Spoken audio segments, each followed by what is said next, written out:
Todd, let's go back to 1972. You've released the tour de force Something Anything, which spawned at that time the top 40 hit I Saw the Light. Hello, It's Me would not be released until a year later, after Wizard of True Star comes out. You build a studio in Manhattan in 72 in a loft called Secret Sound, and that's where A Wizard of True Star is recorded. Talk about, if you would, just that concept of the studio and what part that played in the recording of A Wizard of True Star. All of the records that I made up until A Wizard of True Star were recorded in independent studios in California and sometimes in New York. Pretty much exclusively a studio in California called ID Sound, and some work at a relatively new studio called The Record Plant in New York. After Something Anything and the success thereof, I was being tagged as some sort of singer-songwriter, and the expectation was that I would continue to fulfill that role. And I was often referred to as the male Carole King. And while I had no animus to Carole King, the idea of me being just a singer-songwriter was not comforting to me in terms of what I was hoping to create as a musical legacy. And I realized that I'd been doing a lot of things out of habit. I'd been going to the same studio out of habit. I'd been recording these albums of 3 or 4 minute songs in the same manner that most everyone else did, and had never stopped to consider other possibilities. And after the success of Something Anything, I thought, here's an opportunity to kind of redefine myself in terms that I felt a little more comfortable with. And to do that, I felt I had to, as well as taking a new look at the musical part of it, I wanted to create a different sort of work environment so that I wouldn't be watching the clock, and I wouldn't be necessarily limited by the kinds of equipment that was in that studio. I could get other oddments and things that gave me the sounds that I imagined. And so I set about to build a studio in New York. It was called Secret Sound. I partnered with a friend of mine, Mookie Klingman at the time, and he had the space and I bought the equipment.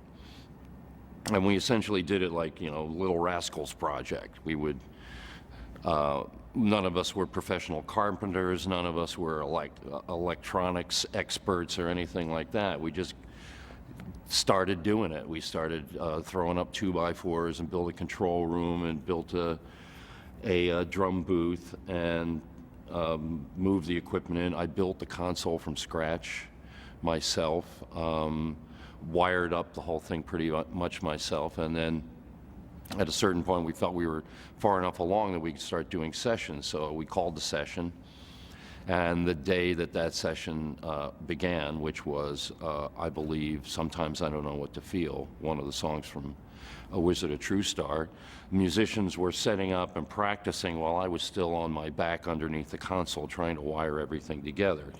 We've got 11 channels working. Oh, we got 12 channels working. Right now we got 14 channels working. We can record now.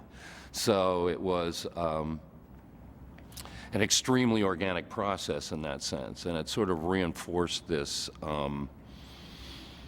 this idea of not accepting the kinds of rules and routines that that records were normally made by, and created more of kind of like a little musician's commune around the studio. Lots of players would come in and do projects of their own, and many of those players then became the musicians on A Wizard of True Star, and eventually musicians in the early versions of Utopia. So the idea of having a studio of my own paid back, not just in terms of making the record that I wanted to make, but it created a whole sort of foundation for a musical collective, I suppose, out of which came Utopia and a number of other things. So in the end, it was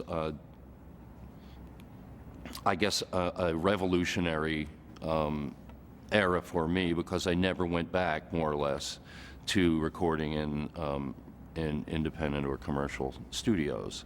From that point on, I always had a studio of my own, and all of my records were pretty much made in my own environments.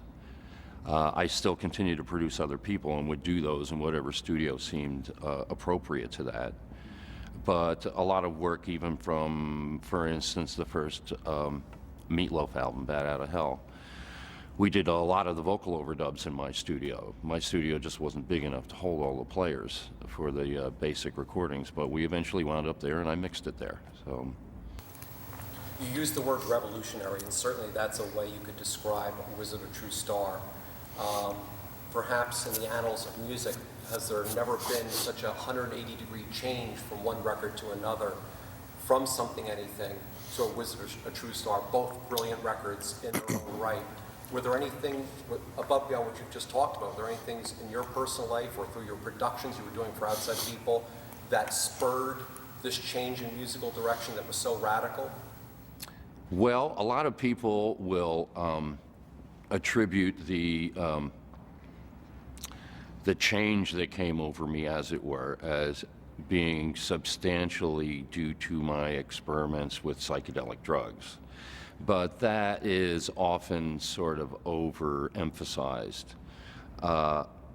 We never recorded under the influence of psychedelic drugs, at least. And the evolution from Something Anything to a Was It a True Star, to me, was actually very sort of organic and necessary, and not necessarily out of character. A lot of people have forgotten that my first solo album was a fairly eclectic piece of work. There were a lot of different types of music, and I invited a lot of different musicians to help me create it. And it was similarly received with some trepidation in the world of music. It did have a hit single off of it, but it was an uncharacteristic song. It was not like a lot of the other stuff on the record. And that has always been a problem for me. I make records that are probably more varietal than what the public at large assumes from the few singles that make it to the radio. And I've always felt that I had some sort of musical destiny that didn't necessarily include, incredible commercial or success or widespread popularity. It was always a musical objective that I was trying to achieve, and I wasn't making the music to increase my worth as a performer or personality. And so I would often, have some success. I'd release a record that was accessible, let's say, to people, or fit the forms that they were used to.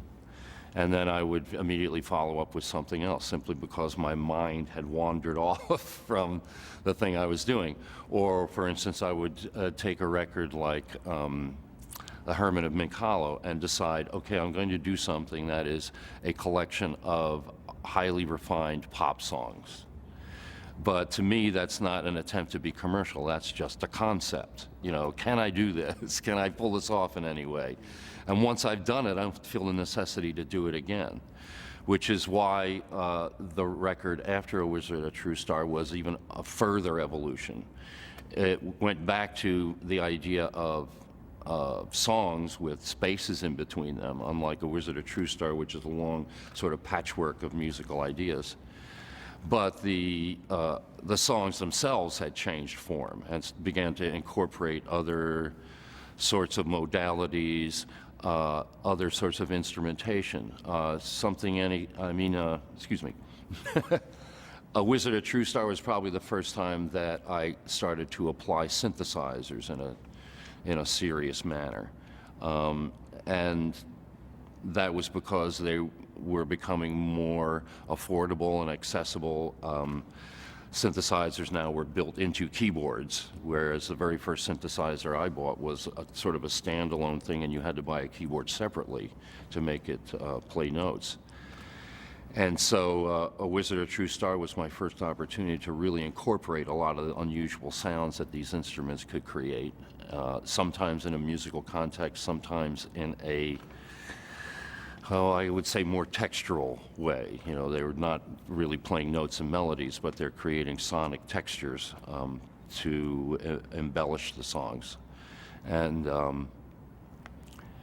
I became sort of known for my application of the synthesizer in music, and some people enjoyed it and some people complained about it because it was something that was new and unfamiliar. And that's pretty much just the way my history has gone. I'll do something, my fans will become accustomed to it or inured to it in a way, and as soon as that happens, I wind up doing something else. But it's the reason I believe that I still have a loyal fan base, is that I try and make it interesting for everybody. You know, it keeps us young. It keeps us all young because we never know what's going to happen next. Speaking of Is there any water here? Like the AC is getting to me. Yeah, I just need a sip or something. That's fine. You ain't got swine flu, do you? Not yet. Okay. Not yet. Not that I know of. Okay, that's better. You mentioned reaction, and you've been asked this so many times. The record company reaction, Visitor True Star, is delivered. You had two key players. You had Albert Grossman, the owner of the company, who was somewhat amused by it, and Paul Fishkin, the president of the company, who was distressed. Yeah. Little did they know that this album would be the template to establish a following 36 years later, is arriving to a sold-out show to see this performed live in Akron, Ohio. And this album really established that following, which is still going strong many years. But if you could talk about the reaction specifically from Bearsville Records at the time, coming off of the success of Something Anything. When I left the NAS, I was very sort of frustrated and disillusioned with the kind of business side or the non-musical side of the so-called music business. And so I decided that I wanted to be a record producer and engineer because I believed, not correctly, but I had the belief that I would get out of a lot of the sort of interpersonal politics that was involved in being in a band, or with the, you know, the constant travel and such that goes along with being a touring musician. So I didn't ever plan to have a solo career. It was just an aside for me. I was producing a lot of records for the Albert Grossman organization. And this was prior to the formation of Bearsville Records. Albert, as many people may or may not know, was, by the time I began to work with him in the late 60s, he was the preeminent personal manager in the world. He had the largest catalog of well-known artists. He was managing the band. He was no longer managing Bob Dylan, but he had managed Bob Dylan. He had a lot of folk acts that he had signed when folk music was hot, a mere 5 or so years earlier than that. And some blues artists like James Cotton, country artists like Ian and Sylvia. And he paired me up with all of them to make records. He felt that most of his folk artists were making records that were not getting considered because they hadn't been modernized in a way.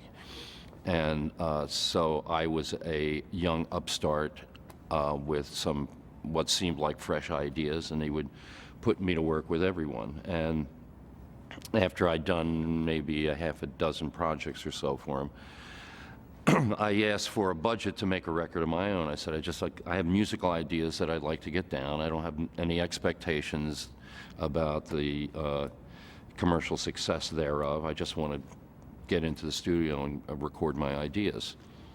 And the first album that I came up with was called Runt, and it had a fluke hit single on it, which kind of threw me into a different category. I was suddenly almost obligated to follow up on that success. And the second record I made was a fairly succinct collection of songs, but because Bearsville Records was originally distributed by Ampex, a tape manufacturing company who wanted to get into making records, into the actual music business. And so Albert formed a relationship with them, and my first album came out on what was called Ampex Records.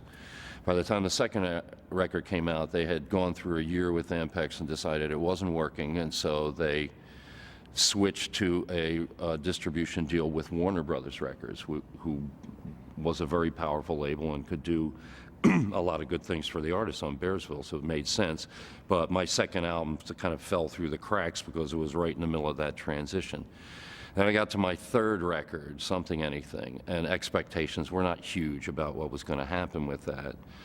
And by that time, I had become so reflexive as a songwriter that I was writing songs in like 20 minutes flat. I saw the light, I sat down at the piano, and 20 minutes later it was all done. And if you think about it, it's not much of a feat. It isn't a complicated song, and the words are kind of silly. So I delivered that record, and everyone said, okay, this is what you've been, or this is what we assume you've been going for all this time.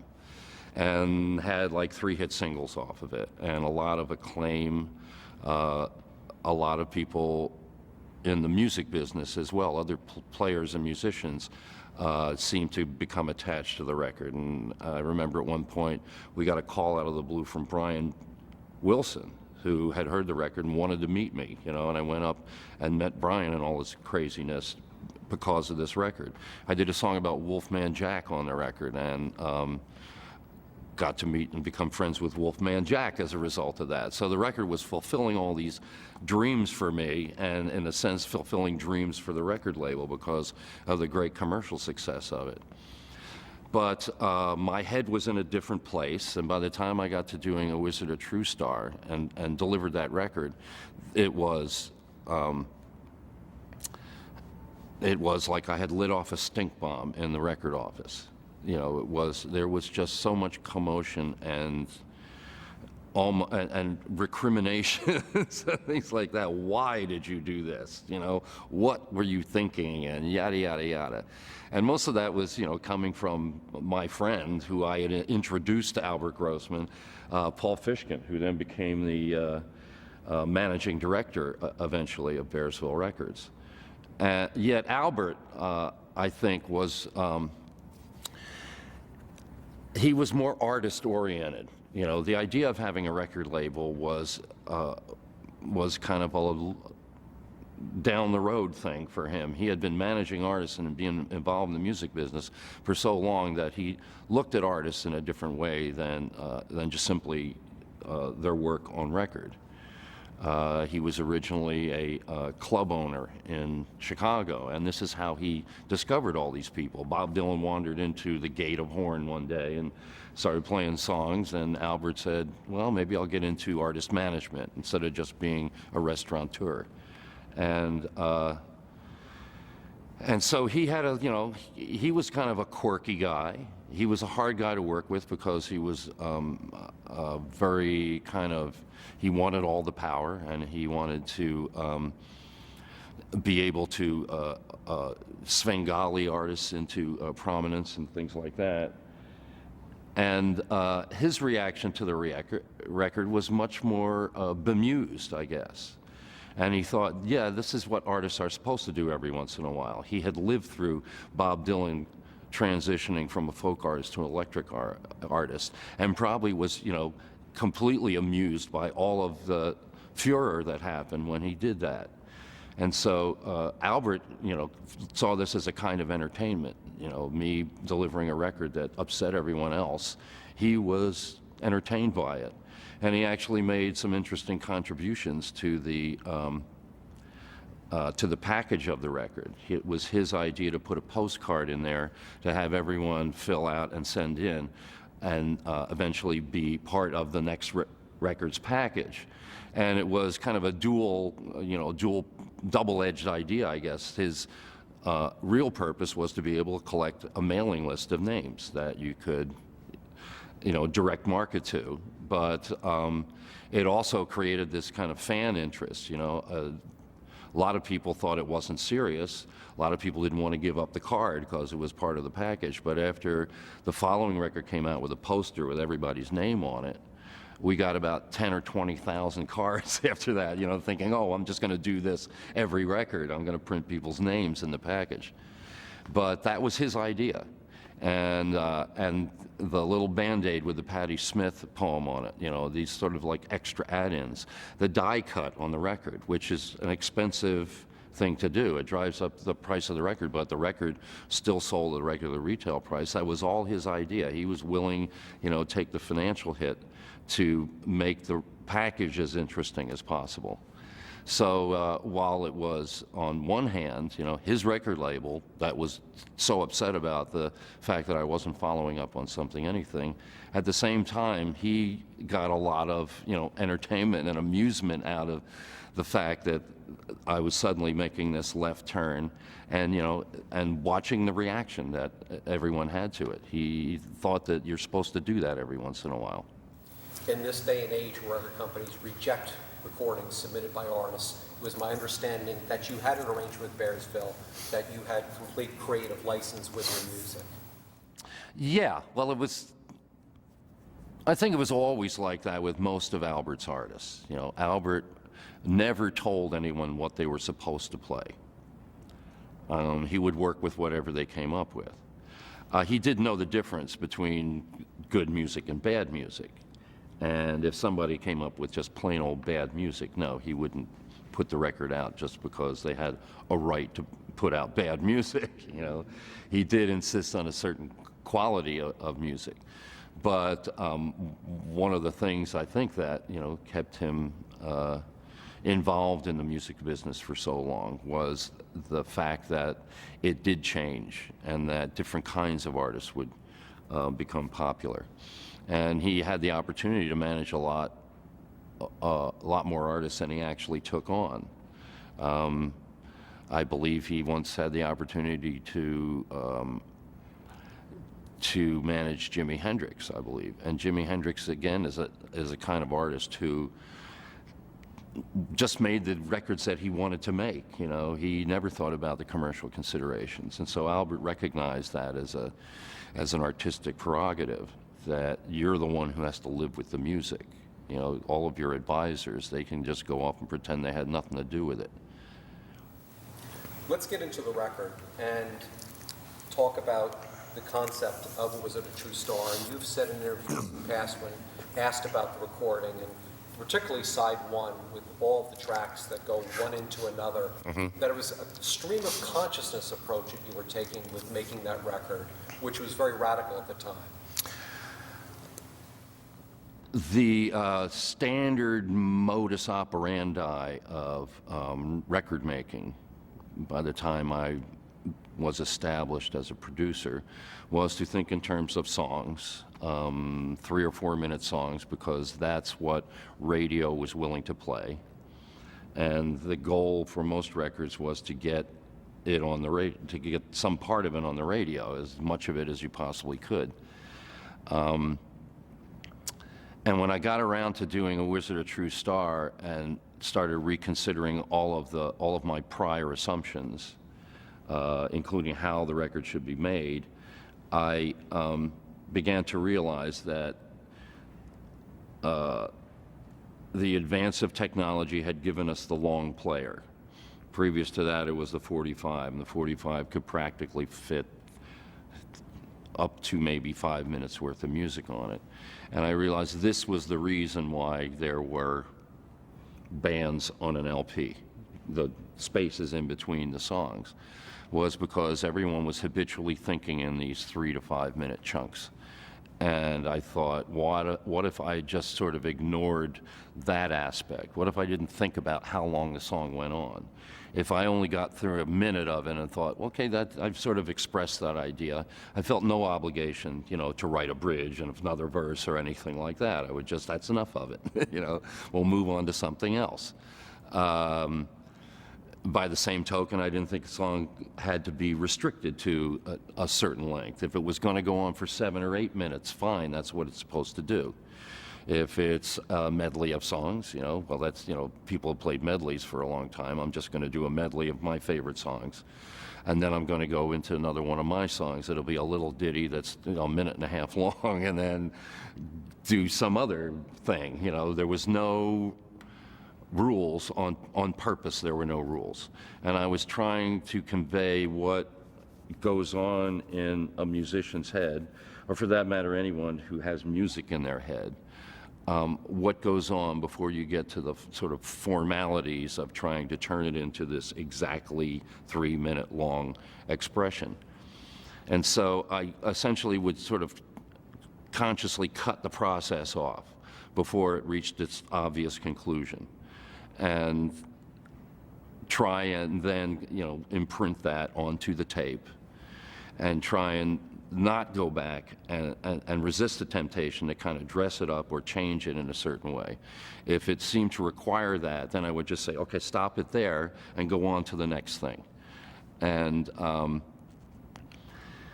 it's kind of a challenging thing, because there's the constant temptation to try and complete it or to put it in a certain more familiar context. And if I had been in a more traditional sort of studio situation, I might have succumbed to that temptation. But since there were no hours, there was no clock, there was no billing, there was nothing that, none of the other things that always reminded you were in the studio, eventually we got out of the head of being in the studio at all.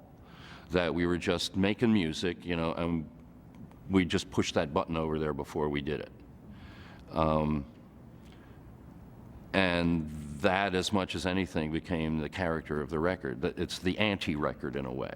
The whole idea was, let's not think about this the way we've thought about all the other records we've made. In fact, let's not think about it at all. let's just start getting as much as we can down the tape. I'll figure out how to deal with it later. And ultimately, that's what happened. The length of the album, side 1 and side 2, and then initiation 2 years later, exceeded conventional lengths that recording engineers would say one would make a record. Exactly. Sonically, what was the decision process there in exceeding the conventional length for both sides? As a result of this idea of removing the distractions of record making and focusing solely on the musical ideas, as a natural consequence, you're not keeping track of how much music is being made. And suddenly when you figure, okay, I've got enough, as it turned out on many of my records, it would be too much. It would be more than the technology could bear, in a sense. And A Wizard, a True Star must have gone through at least a half a dozen different masterings, just trying to figure out the ideal combination of equalization and limiting and other sorts of processes that you have to go through in order to make sure that the grooves are adequately deep in the vinyl. And the longer a record is, the more shallow the grooves get, and the shallower the grooves get, the quieter the sound is, and the more likely the record is to skip. And my records became exercises in mastering science at that point. They were all coming out longer than a normal record because I was no longer thinking in terms of songs that were supposed to live in any other context. They were only, in my mind, they only lived on the record, and they lived between this song and this song, and if they ever found it to the radio, it's whatever, but from my standpoint, I was evolving into an album artist. And I was not the first album artist. There were plenty of album artists. The Beatles were probably the first album artists when they put out Sgt. Pepper, and there were no singles on it at all.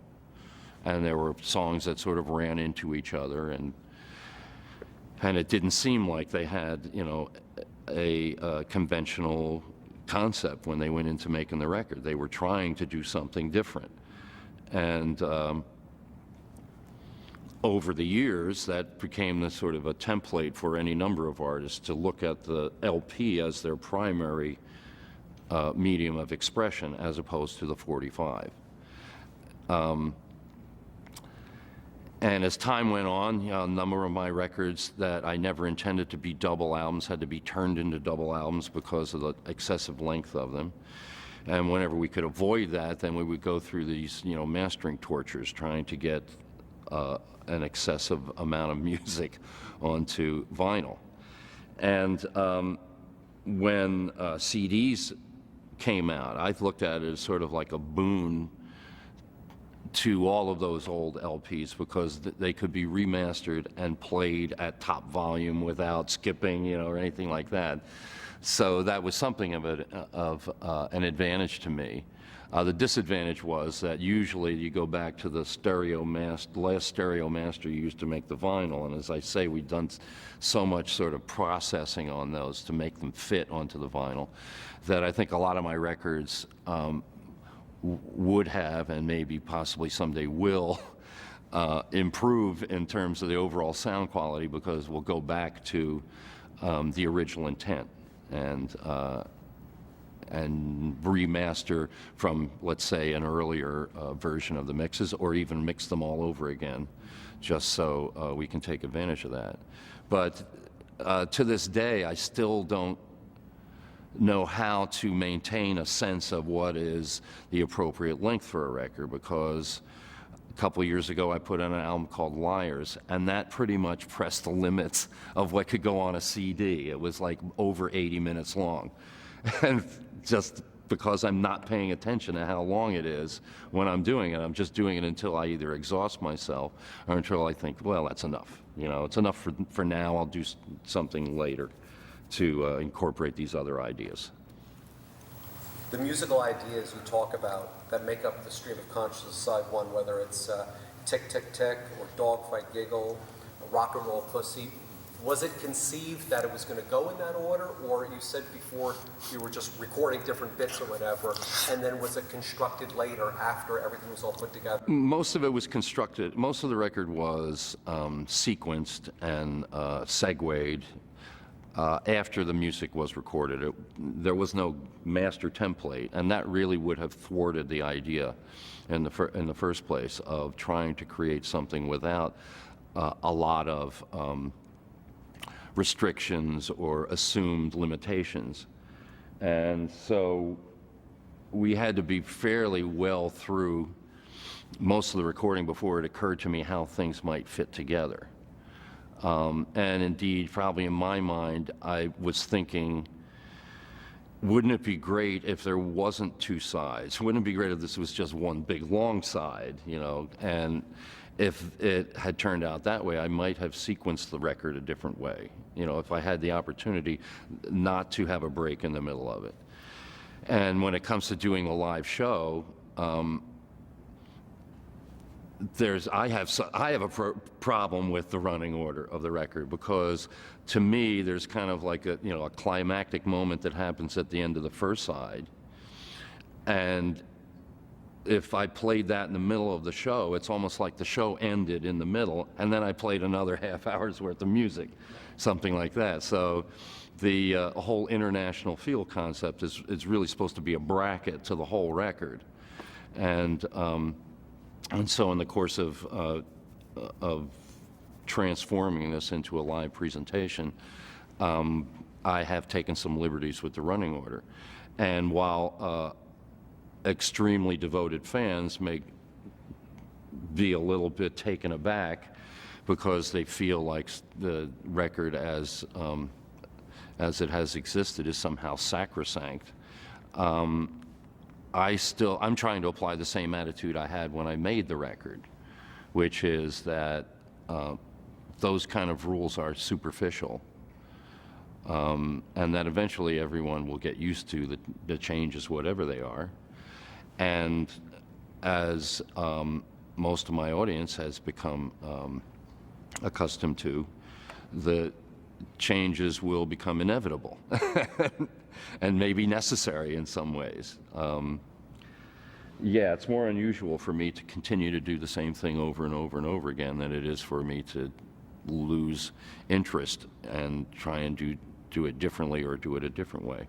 I've got probably 4 different versions of Hello, It's Me, because people still want to hear the song, but I'm bored with it. You know, it's the first song I ever wrote when I was like 19 years old. So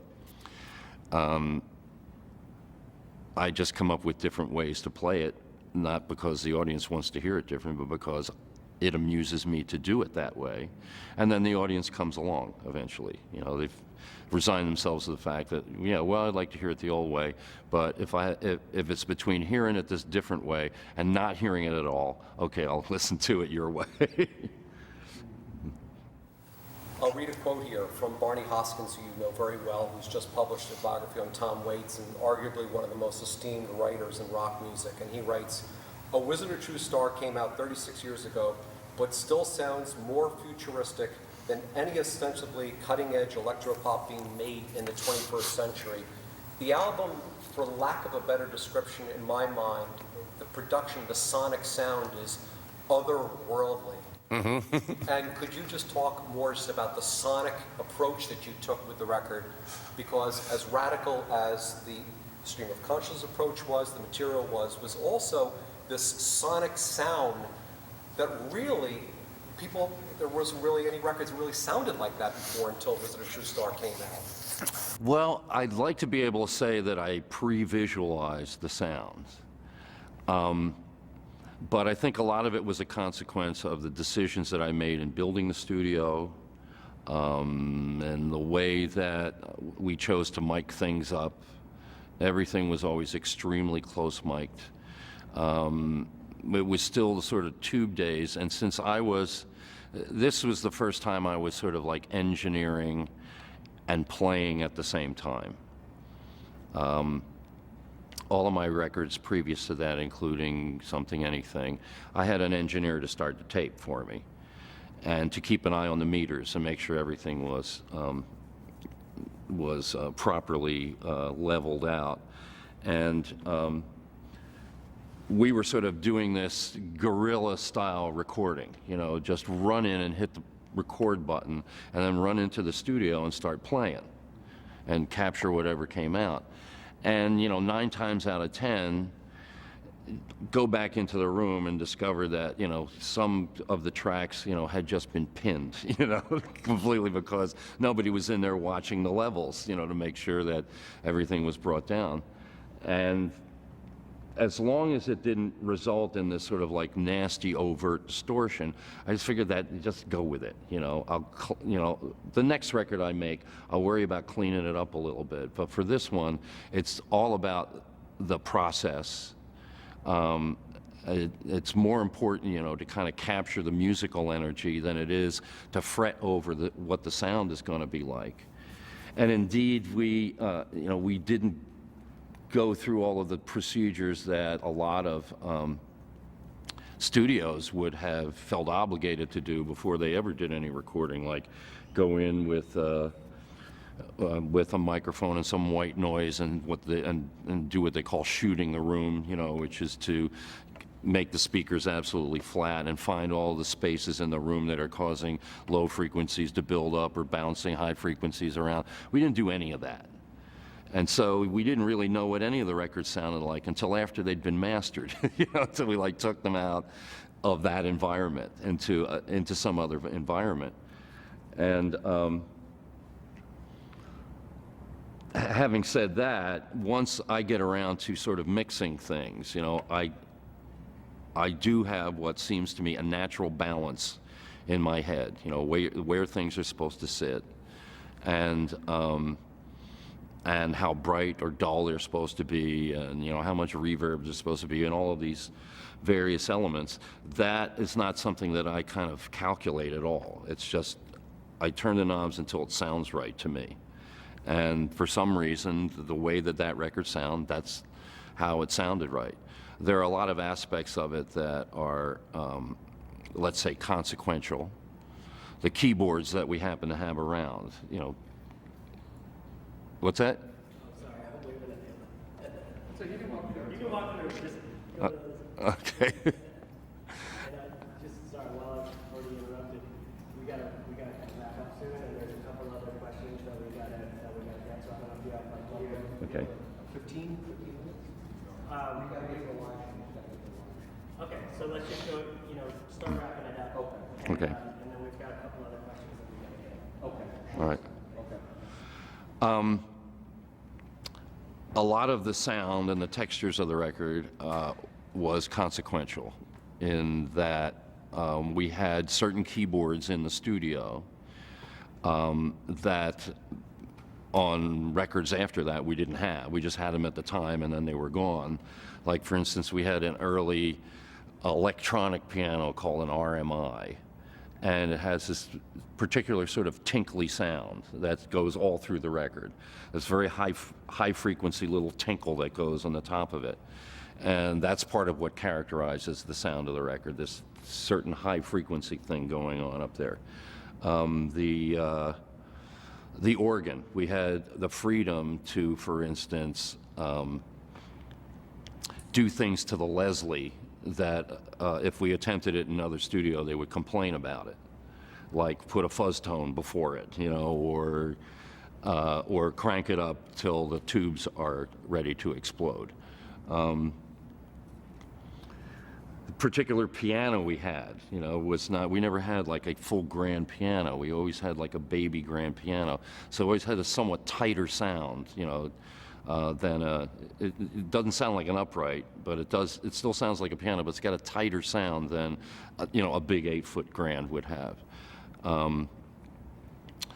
The synthesizers that were available to us are very rudimentary, and a lot of them were only good for making noises because they wouldn't stay in tune long enough to play melodies. So a lot of these kind of like odd textural things that are going on in the background. We were using a vocoder on a number of things to convert instruments into almost what sound like human voices, doing a little accompaniments here and there. It was all just anything goes. I had one of the very early, it was actually an analog. Jeez, I keep stepping on this thing. Let's get some slack, all right? We had a thing called a Cooper time cube, which nowadays would be done with it would be called a digital delay, but essentially it's a box with a couple long sections of hose in them, and a transducer on one end of the hose and a microphone on the other end. And so a lot of the voices have this somewhat kind of hollow quality that comes from running the sound through this length of pipe, the Cooper time cube. A lot of just like odd things that were put together because I could afford them. We realized that we wanted to have some sort of noise reduction, but Dolby units were so expensive at the time that I couldn't afford them. So instead, I bought these Dolby B or Dolby C units, which essentially were for home recording. It would be like a stereo unit about this big with 2 channels of Dolby in it. And it didn't do what a normal Dolby did. It did just kind of a little approximation of it. But if you accidentally didn't have the buttons in the right configuration, then it would do things to the sound. It would, for instance, hype the highs up if you had not encoded it but put it in decode mode. Then it would sound much duller, or if you encoded it but forgot to decode it, then it would sound much brighter. And a lot of this went on. We just weren't keeping track of things that closely because we didn't have a designated engineer. So it'd be, a lot of the stuff was just accidental things that happened, again, like an oversaturation, tape saturation that people normally wouldn't really consider quality recording. We would just accidentally have happened, and then that becomes part of the sound. I think that the drum sound is what demonstrates that the most. The drum sound on the record is extremely characteristic and extremely live and hot. You can hear everything that he's doing. And after that, it seemed like in the world of recording, everyone was trying to tame the drums. They were trying to make them, put them in their place, and not interfere with everyone so much. You're just supposed to keep time. And for us, we were serious musicians, and everyone was,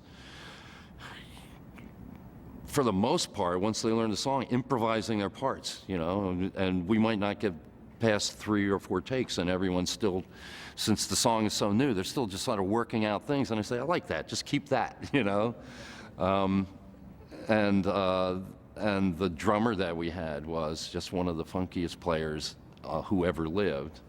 And, I always wanted to take full advantage of that. I wanted him to just do it all, play, don't just sit there and tap and keep time, play like crazy.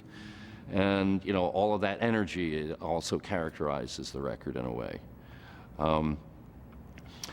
And, in terms of its, the futuristic integrity of it, that's why we're doing this show now. It's because about a year ago I was in England, and my British promoter approached me and said, there's this whole thing going on around this record, this particular record. These young artists, electronica artists and turntablists and stuff like that, they've all discovered this record and they've all cited it as being, influential. And some of them have actually been quoting the record in their music. In particular, there was a song by Hot Chip that was very popular in Europe, and it used the intro from International Feel in the actual recording. So he thought this would be a great way to introduce me to a younger audience by putting on a kind of a one-off show of A Wizard, a True Star, and getting a bunch of these younger artists to guest during the show. And I thought that's a great idea, but we didn't really set a hard date when we were going to do that. And a rumor got back to the U.S. about these discussions, and a bunch of fans got together, a few fans, and said, well, we don't want this to premiere anywhere else. We want it to happen here first. And they did all the legwork and crunched all the numbers and everything, and put together an offer, and it was substantial enough that I thought, okay, I can do this production now. I don't want to just go out there and play the music. It was never intended to be just simply a concert presentation. There's a mental movie that goes with it, and it's different for every person, but if you just simply play the music, it's almost disrespectful, that you don't recognize that people have all of this imagery that accompanies it. And so before I could ever even consider doing it, the underwriting had to be there. There had to be enough money to actually put together the necessary band, to mount the production that we have to mount, to add the additional lights and video and all the other things, and costume changes. And the end result is something that, well, it's going to live on a little longer than this. Originally we were only supposed to do one night, and then sold out fairly quickly, so we added another night, and then realized that people in other towns wanted to see it as well. And so we started adding other cities, and by the time we got to Minneapolis, Roger Powell had to go back to his day job, and that's kind of a limiting factor. We would probably continue on with this, except some of the other players have other things to do. But I think once we've mounted the show and the word gets out about what the quality of the entertainment is, I think we'll probably be doing this in other regions, and we are eventually going to get back to Great Britain and Amsterdam and do the show in Europe as well. Let's talk a little bit further about the show. There's video, there's spectacular lights and effects and things like that. And you've reunited with your former Utopia mate, Roger Powell, cast consultant, of course, from Utopia, has toured with you over the years and everything. Could you talk a little bit more about the concept of the show and also the selection of the band, Greg Hawkes from the Cars, the longtime guitarist Jesse Gress, and so forth? When I finally made the decision to mount this, the obvious first challenge is to try and figure out who's going to play it. And I had my standard basic band that I've been touring with for, well, it seems like decades now. That includes Prairie Prince and Jesse Gress on guitar. We've used various keyboard players over the years, but in this particular instance, I asked Greg Hawkes to participate because I knew for a fact that he had some of the original keyboards we used on recording A Wizard, a True Star. And he also has the philosophical approach to make noises and put them in the proper places, you know, and stuff. In other words, it's not all playing notes. Sometimes it's just you're adding texture, and he knows how to do that. And he, as I say, he has the sounds to do it as well. And then the kind of like everyman spot, that was the last thing to get filled. I wasn't sure whether I was going to expand the band to 6 members, but after we started dissecting the record, we realized there's some things that we can't possibly cover even with 5 players. So I added Bobby Strickland to the band. He has played with me in the past, particularly when I had my big kind of R&B review band back in the Nearly Human days. And he can play keys, and he plays all the horns and the flutes and stuff like that, and a lot of those parts are just integral to the record. So I had to have a horn player, and fortunately he's able to cover more than the horns. And then and then there's Kazim Sultan, of course, who's been in my bands for the past almost 4 decades, you know, 3.5 decades of Utopia and other bands. And then I was doing an unrelated project, working on a musical project with Electronic Arts, a game company. And Roger, who I've kept in touch with, you know, all these years, and we live in, well, I don't live in Northern California any longer, but I do have a place there whenever I have to work here. So I see Roger with some regularity. And he had been working for Apple Computer, and then he went to work for Electronic Arts on the project that I was working on. So we were actually having some exchanges unrelated to this. And then it occurred to me, well, Roger is actually, you know, he's contemporaneous with the music. He wasn't on the album, but he did join Utopia shortly after that. And, you know, and we continued to record in that studio there. So he does have some consonance with, you know, with the era, but he also has played some of this music before, because back in the old Utopia days, we would flesh out the shows with other music, and some of it was from A Wizard, a True Star. So I thought that'd be a great idea musically, but also I think the fans would really get excited to see Roger after all these years, you know, out and on the stage again. So fortunately, he was able to get a sabbatical long enough to do this from his regular job, and hopefully, if we ever do this again, he can get another sabbatical.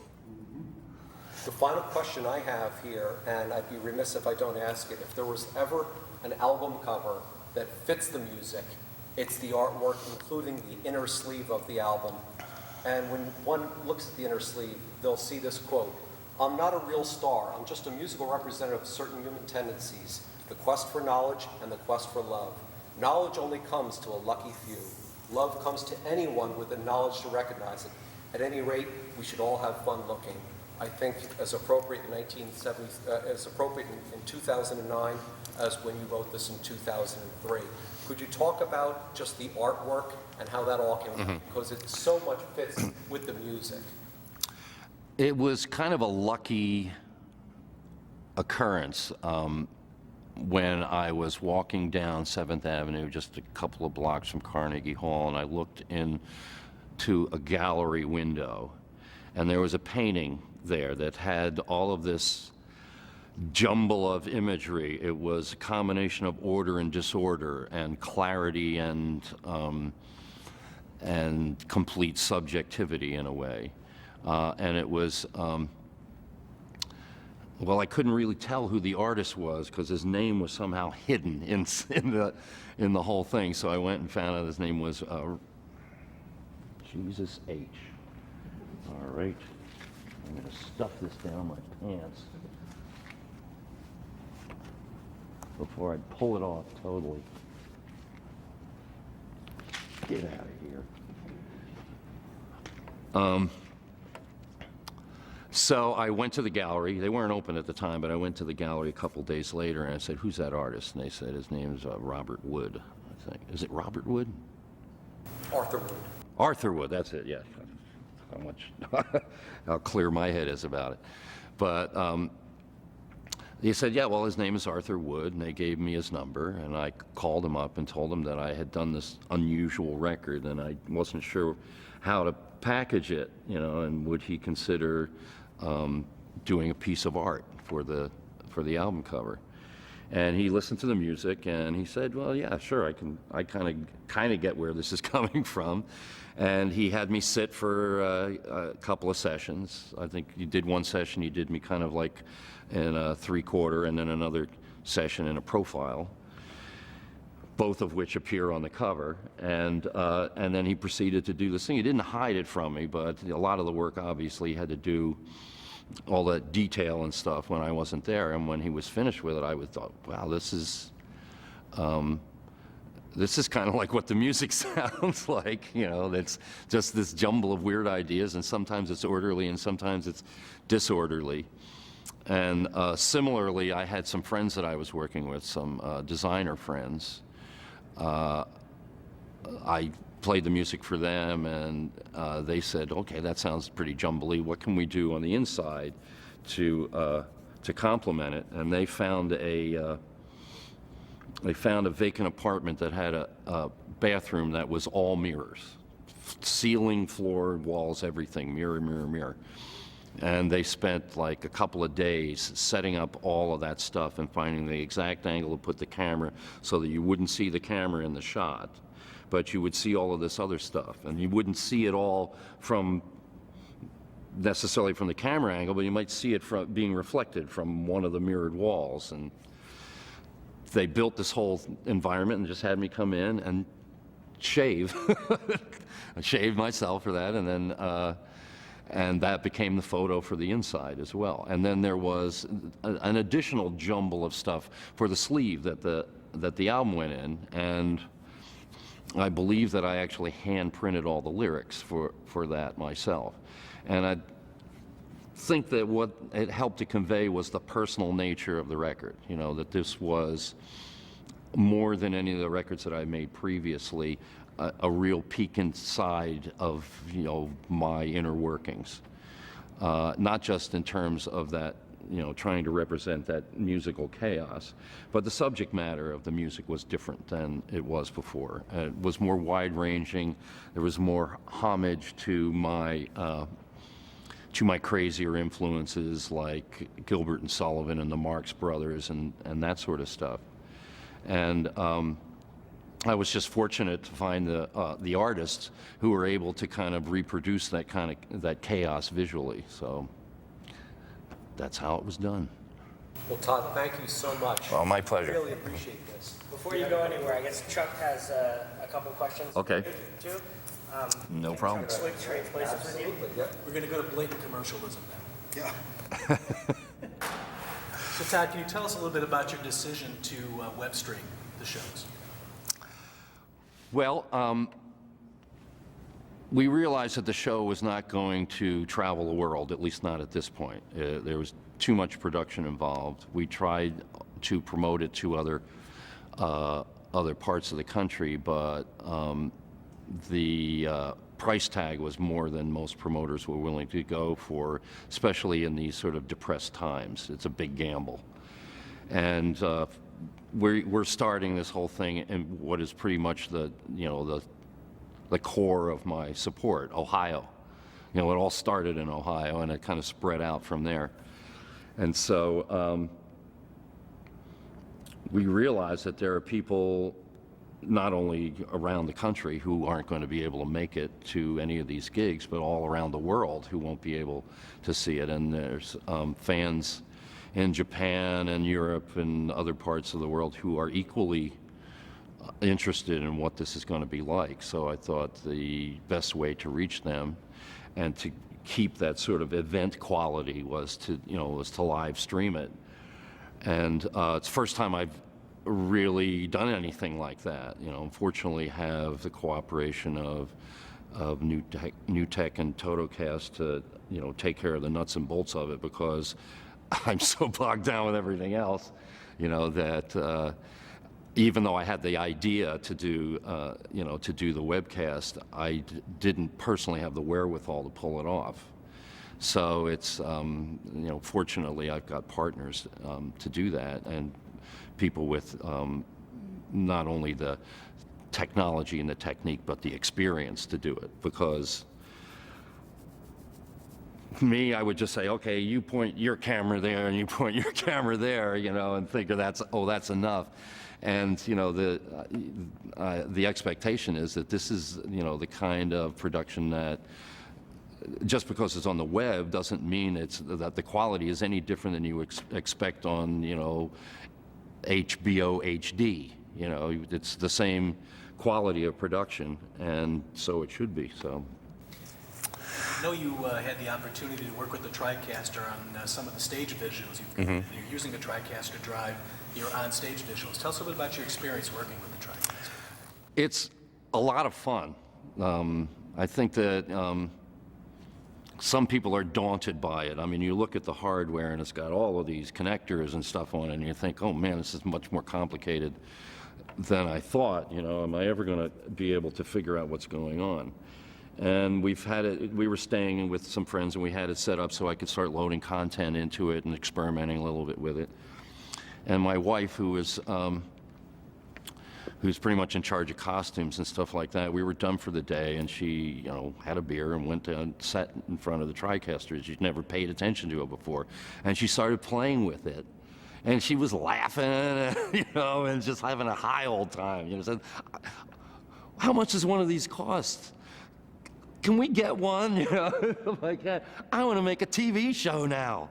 She made a TV show. She made a TV pilot like years and years ago for like a kind of a comedy cooking show.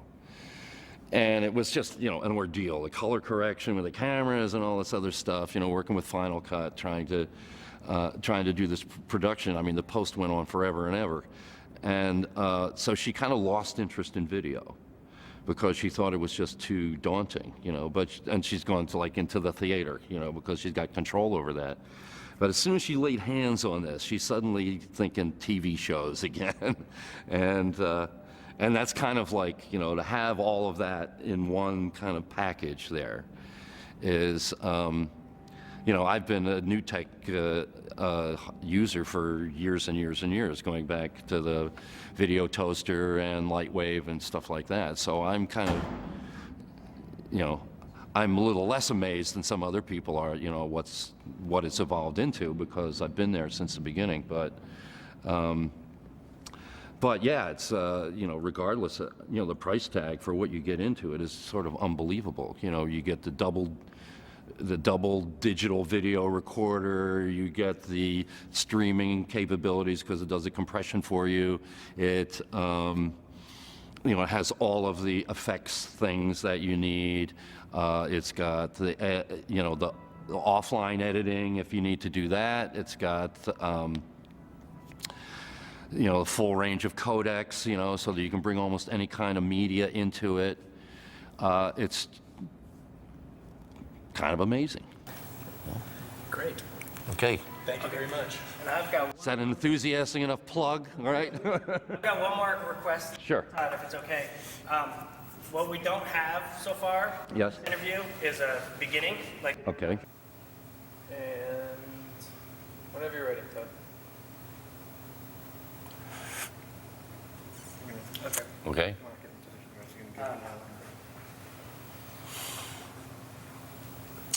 Hi, everybody. I'm Todd Rundgren, and I'm standing in the lobby of the gorgeous Akron Civic Center, the location from which we are going to world premiere A Wizard of True Star. And then maybe like something that'll get us into the interview. Let's talk a little bit about the history. Okay. I don't know, just something. Okay. Segue. Okay. So just, Okay. A lot of people have questions about why this particular record after 36 some years. I'm going to tell you why. And enjoy the show. Okay. You know. All right, everybody, hold on to your hats. Here we go. Enjoy the show. Great. Okay? Thanks so much. Let's Cool. start the photo.